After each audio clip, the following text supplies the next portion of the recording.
Gaijin finally managed to figure it out, and the suspended weapons editor is here. It's fix number 51, people. Let's check it out. Good evening. I'm Old Dead Man, your host. We are looking at It's Fix number 51 on Gaijin's website. And I could give you a quick summary, but we'll just kind of quickly scroll through it so you can see what's going on. Obviously, we've got the suspended weapons editor has finally arrived, and they've got it for the Mirage F1C, the SU-22U M3K, the MiG-23 MLA, the F-104S ASA, J-8B, and the A-10 Thunderbolts, both models. For each suspended node, you can select a different weaponry option from those already researched, while taking into account the ammunition weight. In total, you can create up to 20 ammunition presets, weapon presets, and edit those variants in the hangar before you fly. Now, in battle, you'll be able to select from the ones you created before battle, so no making ones on the fly. You're going to have to have those kind of created in advance so that you can quickly use them when you're in battle. Go ahead and check it out and let me know what you think of it. I've got to grind out a plane that's got it, so I'll be along as soon as I can. The hard kill active protection system's got a few updates as well. They've doubled the repair speed if they get damaged, and they've sped up the reload at a capture point by a quarter. They've also fixed some minor bugs and a few other things like that. The next one is kind of an interesting one, an improvement to aircraft markers. And I'm assuming this is in arcade and realistic battles. In fact, that's what it says right there. But it was behaving pretty unpredictably. I've had this happen many a time where I can see the dot, and I can see the dot, and I can see the dot, but it won't highlight until it's practically on top of me and show me what it is. So they've made some adjustments and some corrections there, and they've made it a lot easier. Actually, they've made it more consistent. Even a novice pilot should still get a good marker at 4 kilometers and an experienced one at 8. So check that out.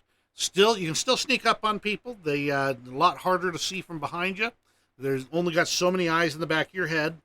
So that's still an option for a tactical mind. So keep that in mind. A bug that I kept bumping into and it drove me nuts was this one. The warming up my seeker using the launch button. It was a feature that had been there for a long time. You hit the button you'd use to fire the missile, and it would warm up the seeker for you. You could have a separate one mapped for it, and I've got that. But having to reach across my keyboard to grab another key so I could warm up an air-to-air missile really kind of toasted my cookies. That's fixed. They did also add in a secure bulkhead in the middle of the STIRV 1030, 103A, and the 103C. They did not put it in, even though there was a bulkhead between the engine and the main compartment that could help against shrapnel. Doesn't do anything for overpressure at all, but they forgot that bit. They fixed it, and now those will have just a little touch more protection. And finally, from the main dev blog itself, apparently there is a bug that if you were friends with somebody on Steam, at least using the Steam client, it was impossible to delete a player from your friends list. I didn't know. I don't delete a whole lot of people off my friends list. In fact, I can't think of any that I ever have, except for maybe a long time ago. But anyway, so that's fixed up, and now you can tell people to get lost the only way they know to understand, and that is by removing them from your game friends list. What can I say? We got the little things going on today. If we head over to the patch notes themselves, we get a few more interesting fixes too, and some of these are pretty important.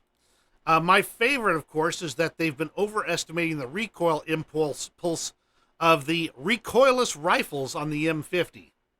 How do you overestimate the recoil impulse of the recoilless rifles? I don't know. But that's fixed. Good.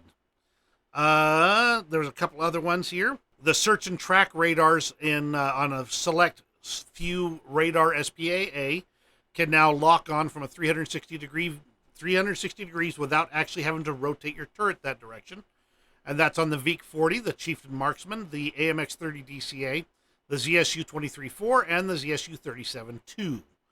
That's going to be nice because I get kind of tired of having to track a target with my actual radar to lock on. Seems kind of silly. And finally, some of the flickering of some of the distant objects at high graphical settings has been fixed. Thank you. I actually used those settings, so it'd be nice to actually have some nice, pretty looking trees at the right settings again. Also, one more reminder, I think it was just this very week that they re-enabled the chat.